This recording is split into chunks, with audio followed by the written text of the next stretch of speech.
بسم اللہ الرحمن الرحیم۔ آج ہم قرآنی ضرب الامثال پر مبنی چوتھی مجلس میں شامل ہیں۔ تو شروع کرتے ہیں ہم اپنی چوتھی مجلس قرآنی ضرب الامثال کی۔ ہم نے جو ضرب المثل کل پڑھی تھی وہ تھی فَاذْكُرُونِی أَذْكُرْكُمْ، یاد کرتا رہوں گا۔ آگے بڑھتے ہیں۔ بسم اللہ الرحمن الرحیم۔ ایھا الذین آمنوا استعینوا بالصبر والصلاۃ۔ ایھا الذین آمنوا استعینوا بالصبر والصلاۃ، اے ایمان والو صبر اور نماز سے مدد چاہو۔ ایھا الذین آمنوا استعینوا بالصبر والصلاۃ۔ اچھا، یہ صبر اور نماز سے مدد چاہو، اسے اس آیت میں کیسے استعمال کیا گیا ہے؟ مشکلات کا مقابلہ کرنے کے لیے دو باتوں کو یاد رکھا کریں۔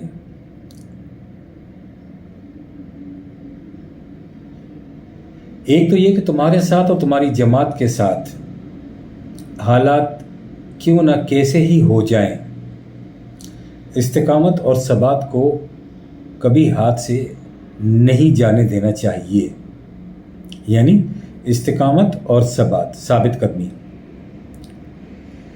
مخالفین چاہے کتنی ہی راہیں بدل کر کیوں نہ اختیار کیا کریں، تم اسی راستے پر چلو جو تمہارے خدا نے تمہارے لیے تجویز کیا ہے۔ یہاں ایمان والوں سے خطاب ہے کہ صبر اور نماز، یہ صبر اور نماز کا استعمال کیا ہے۔ نماز یعنی الصلاۃ جو ضرب المثل میں استعمال ہوا ہے،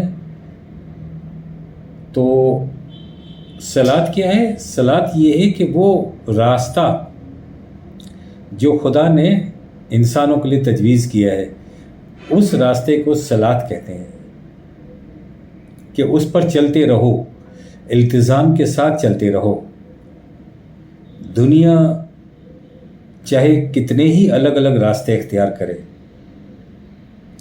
ہمیں اس سے کوئی لینا دینا نہیں ہے۔ ہمارا راستہ ہمارے لیے الصلاۃ کا تجویز کر دیا گیا ہے، وہ خدا کا راستہ ہے، اس پر ہمیں چلنا ہے، استقامت کے ساتھ، ثبات کے ساتھ چلنا ہے، مخالفین چاہے کچھ بھی کریں۔ تو یہ ہم نے پڑھا ہے ایھا الذین آمنوا استعینوا بالصبر والصلاۃ، یہ ضرب المثل۔ اب آگے بڑھتے ہیں۔ ان اللہ مع الصابرین، ان اللہ مع الصابرین، اس کا ترجمہ ہے بے شک اللہ صبر کرنے والوں کے ساتھ ہے۔ اب یہ جو بے شک اللہ صبر کرنے والوں کے ساتھ ہے، اسے استعمال کیسے کیا گیا ہے اس آیت میں؟ ان اللہ مع الصابرین، یہ نظام اور اس کی اقامت، یعنی یہ نظام اور اس کا قیام، ظاہر ہے یہ قیام تو ہوتا نا کہ ایک قائم ہو جانا، کھڑا ہو جانا، توازن میں آ جانا، تو یہ نظام اور اس کی اقامت عالمگیر انسانیت کے مفاد کا علمبردار ہے۔ یعنی یہ نظام عالمگیر انسانیت کے مفاد کا علمبردار ہے۔ محدود گروہ اور قومیں اسے اپنے خلاف پا کر مشکلات بھری رکاوٹیں ڈال کر تمہاری استقامت اور ثبات کا امتحان لیں گی، لیکن ہمارے قانون کی التزام کے ساتھ مستقل اطاعت سے تمہیں بڑی قوت حاصل ہوگی۔ ظاہر ہے کہ جب ایک نظام ہے، یعنی الصلاۃ ہے، جو انسانیت کے مفاد کا علمبردار ہے، تو اس کے خلاف روڑے اٹکائے جائیں گے، مشکلات آئیں گی۔ تو جو اس نظام کو قائم کرنے والے ہیں، ان کے صبر کا یعنی استقامت کا اور ثبات کا امتحان ہوگا، یقیناً ہوگا۔ تو وہ کیسے آپ نے چلنا ہے؟ تو وہ ہے کہ اللہ کے قانون کی التزام کے ساتھ مستقل اطاعت اگر کرتے رہیں، جس کو الصلاۃ کہتے ہیں، ٹھیک ہے نا، تو اس سے بڑی قوت حاصل ہوگی۔ یعنی جو الصلاۃ ہے نا، اس سے بڑی قوت حاصل ہوتی ہے۔ تو الصلاۃ، یہ جو نماز ہے، یہ تو جز ہے، اس بڑے دائرے کا ایک چھوٹا سا جز ہے۔ تو نماز سے انسان صلاۃ پر قائم ہوتا ہے۔ اصل جو کام کرنے کا ہے وہ تو صلاۃ ہے، یعنی نظام بنانا، اور اس نظام میں قانون یہ ہوتا ہے کہ اللہ کے قانون کی التزام کے ساتھ مستقل اطاعت جاری رہے، اسی سے قوت حاصل ہوگی۔ تو یہ ہے ان اللہ مع الصابرین۔ اچھا، اب آگے آتا ہے ان للہ و انا الیہ راجعون، ان للہ و انا الیہ راجعون، بے شک ہم اللہ ہی کے لیے ہیں، بے شک ہم اسی کی طرف واپس ہونے والے ہیں۔ یہ ترجمہ ہے۔ ہمارا مقصد زندگی ایک ایسے معاشرے کا قیام ہے، یعنی جو مسلمان ہیں، مومنین ہیں، ان کا مقصد زندگی کیا ہے؟ سب سے پہلے تو یہ آپ طے کریں، سوچیں کہ انسان کا مقصد زندگی در حقیقت ہے کیا، وہ کرنا کیا چاہتا ہے۔ ایک مسلمان، انسان تو ایک الگ بات ہے، انسان تو سارے ہیں۔ بات یہ ہے کہ مسلمانوں کا، مومنین کا مقصد زندگی کیا ہے؟ وہ مقصد زندگی ہے ایک ایسے معاشرے کا قیام جس میں نظام خداوندی کے چشمے بہتے ہوں۔ ایسے میں اگر مشکلیں آتی ہوں یا مسائل و مصائب آتے ہوں،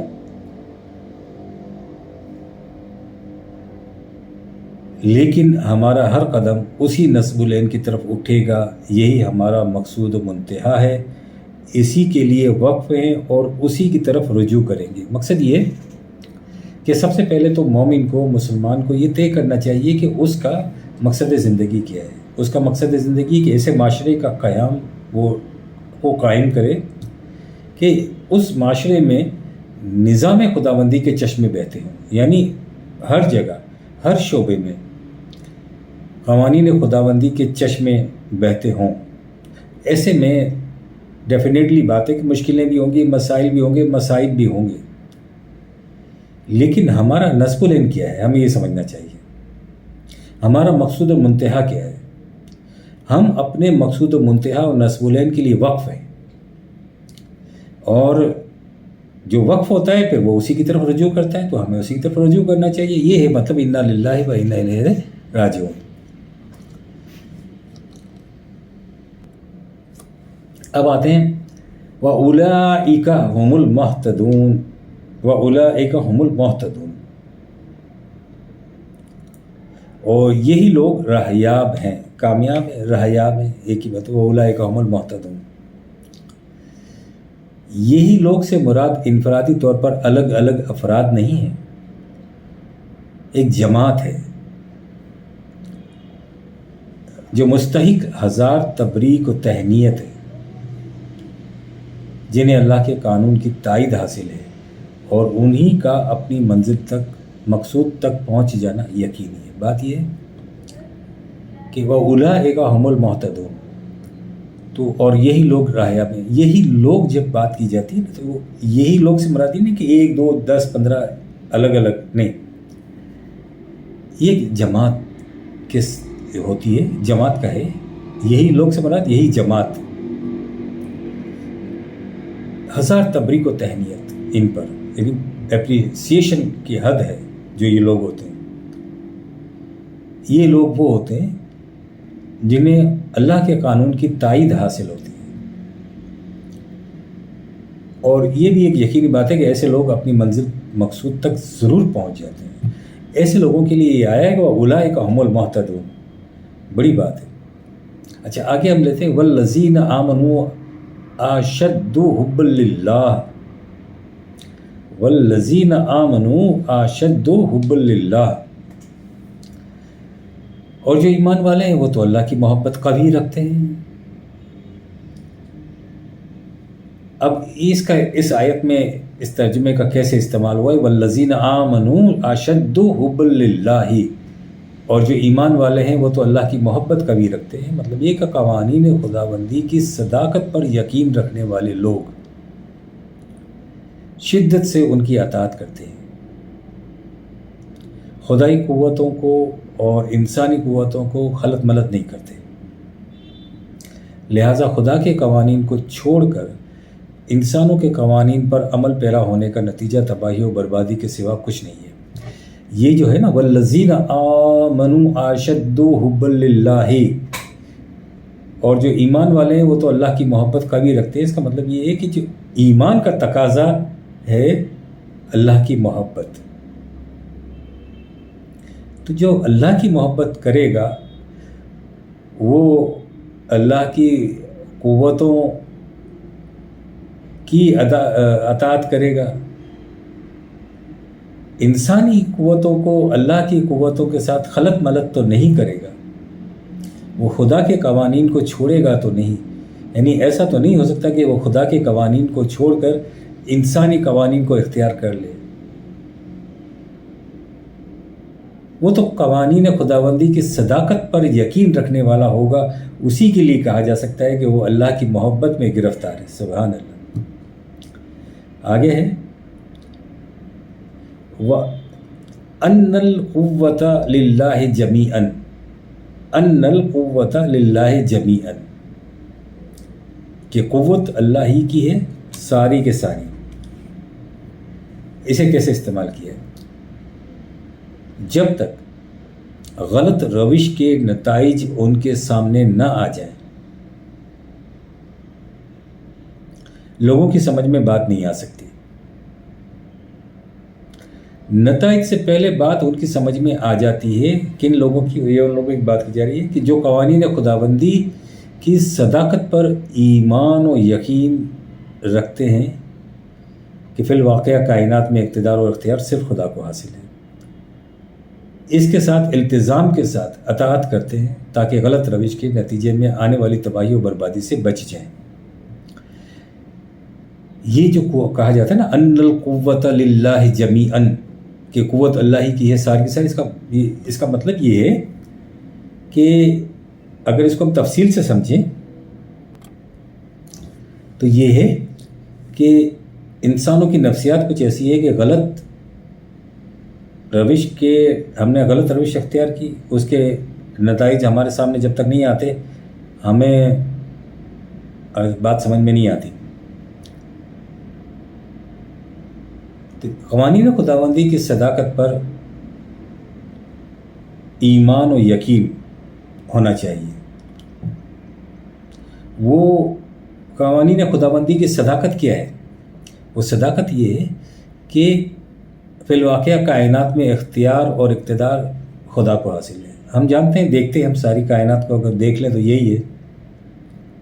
جب ایسا ہے، جب ہم میں اس پر ایمان آ گیا، جب اس پر یقین آ گیا، اس صداقت پر ہمیں ایمان و یقین آ گیا، تو پھر التزام کے ساتھ ہمیں اطاعت کرنی چاہیے اللہ کے قوانین کی، اللہ کی،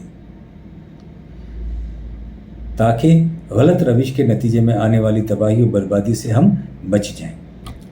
تو اسی لیے کہتے ہیں کہ ان القوۃ للہ جمیعاً، کہ قوت اللہ ہی کی ہے ساری کے ساری۔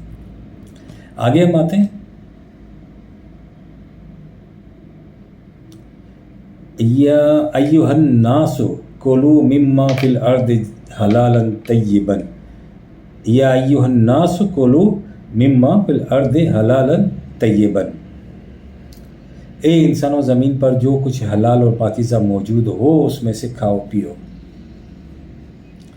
یہاں ایک بات سمجھنے کی ہے کہ زمین جو ہے نا اللہ تعالیٰ کی، یا ایھا الناس کلوا مما فی الارض حلالا طیبا، تو یا ایھا الناس، زمین پر تو بہت کچھ ہے، یعنی مما فی الارض تو زمین پر تو حلال بھی ہے حرام بھی ہے، سب ہی چیزیں ہیں، لیکن مومنین سے کہا گیا ہے کہ حلالً طیباً، حلال کے ساتھ طیب کا لفظ لگا ہے، خوشگوار، پاکیزہ، جو تمہیں پسند بھی ہو۔ حلال تو بہت ساری چیزیں ہیں، یعنی حلال بھی ہیں، مما فی الارض حلال بھی ہے، حرام بھی ہے، اور حلال میں بھی کچھ طیب ہیں جو ہیں، اور کچھ طیب نہیں ہے، تمہاری طبیعت کے لحاظ سے مناسب نہیں ہے، ایسا بھی ہے۔ اے انسانوں، زمین پر جو کچھ حلال اور پاکیزہ موجود ہو اس میں سے کھاؤ پیو۔ اللہ کا فرمان یہ ہے کہ تم رزق کے سرچشموں کو تمام نوع انسان کی پرورش کے لیے کھلا رکھو، اور اس میں سے اپنی اپنی ضرورت کے مطابق نہایت خوشگوار طریقے سے کھاؤ پیو۔ سب کچھ سمیٹ کر اپنے ہی لیے رکھ لینا قوانین خداوندی سے سرکشی ہے۔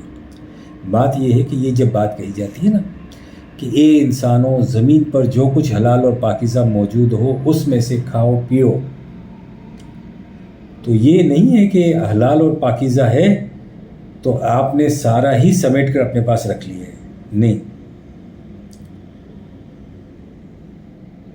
جو تمہارے لیے حلال اور پاکیزہ ہے، جتنا حق حلال اور پاکیزہ پر تمہارا ہے، اللہ تعالیٰ کا کنبہ ہے۔ نوع انسانی تو اللہ تعالیٰ کا کنبہ ہے، تمہاری طرح سارے ہی انسان جو اللہ تعالیٰ کے بندے ہیں، سب کا ان رزق کے سر چشموں پر تمہاری طرح حق ہے۔ یہ صرف تمہارے لیے حلال اور پاکیزہ نہیں ہے، یہ ساری نوع انسانی کے لیے حلال اور پاکیزہ ہے۔ تو پھر یہ اللہ تعالیٰ کا فرمان ہے کہ رزق کے سر چشموں کو تمام نوع انسان کی پرورش کے لیے کھلا رکھو۔ اب یہ جو کھلا رکھنے کی جو منطق ہے نا وہ یہ ہے، یہ کھلا رکھنے کی معنی کیا ہے؟ اس کے معنی ہے کہ اپنی اپنی ضرورت کے مطابق نہایت خوشگوار طریقے سے کھاؤ، بدتمیزی سے نہیں۔ بدتمیزی کیا ہے؟ بدتمیزی یہ ہے کہ سب کچھ سمیٹ کر اپنے ہی لیے رکھ لینا، یہ بدتمیزی ہے۔ یعنی خوشگوار طریق سے کھانا پینا نہیں ہے، یہ ظلم کے ذریعے کھانا پینا ہے۔ تو اسی کو قوانین خداوندی سے سرکشی کہتے ہیں۔ آگے ضرب المثل آتی ہے، وَلَا تَتَّبِعُوا خُطُوَاتِ الشَّيْطَانِ، وَلَا تَتَّبِعُوا خُطُوَاتِ الشَّيْطَانِ، اور شیطان کے نقش قدم کی پیروی نہ کرو۔ اچھا، یہ تو آپ نے معاشرے میں آپ ہوتے ہیں تو دیکھتے ہیں کہ لوگ یہ سبق پڑھاتے رہتے ہیں کہ صرف اپنے مفاد کا خیال رکھو اور زیادہ سے زیادہ دولت جمع کرتے چلے جاؤ، اور اس خود ساختہ مسلک کو فرمودہ خداوندی اور شریعت حقہ سے تعبیر کرتے ہیں، اور اس طرح معاشرے میں ناہمواریاں پیدا کرتے ہیں۔ خود آپ بن بیٹھنے والے حاکموں، جن باتوں کا تمہیں علم نہیں، خدا کی طرف ایسی باتوں کو منسوب کرتے ہیں۔ بات یہ ہے کہ وَلَا تَتَّبِعُوا خُطُوَاتِ الشَّيْطَانِ، اور شیطان کے نقش قدم کی پیروی نہ کرو۔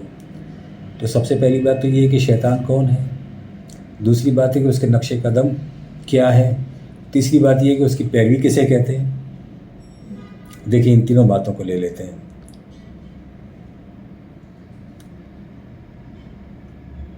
لوگ یہ سبق پڑھاتے ہیں، کیا سبق پڑھاتے ہیں کہ یار اپنے مفاد کا خیال رکھو اور زیادہ سے زیادہ دولت جمع کرتے جاؤ۔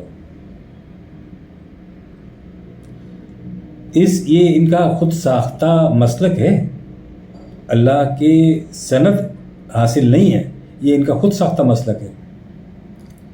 اسے یہ لوگ فرمودہ خداوندی اور شریعت حقہ سے تعبیر کرتے ہیں، کہتے ہیں کہ جی یہ فرمودہ خداوندی ہے اور یہ شریعت حقہ ہے۔ تو یہ تو ہو گیا شیطان، یہ ہے شیطان، اور اس طرح معاشرے میں ناہمواریاں پیدا کرتے ہیں، ٹھیک ہے نا۔ یہ جو ناہمواریاں انہوں نے پیدا کی ہیں نا، یہ نقش یہ قدم ہے، یہ ان کے نقش قدم ہے کہ ناہمواری پیدا کرتے ہیں۔ تو مومنوں سے اللہ تعالیٰ فرماتے ہیں کہ ان کے نقش قدم کی پیروی نہ کرو، یعنی تم بھی ان کی طرح ناہمواریاں پیدا نہ کرو۔ یہ وہ لوگ ہیں جو خود اپنے آپ حاکم بن بیٹھے ہیں. اللہ کو تو انہوں نے ہٹا دیا ہے کہ وہ تو حاکم ہے یا نہیں، خود حاکم بن بیٹھے ہیں، اور انہیں علم ہی نہیں ہے کہ خدا کیا کہتا ہے. ان باتوں کو یہ خدا کی طرف، اللہ کی طرف منسوب کرتے ہیں. شکریہ. ربنا تقبل منا انک انت السمیع العلیم.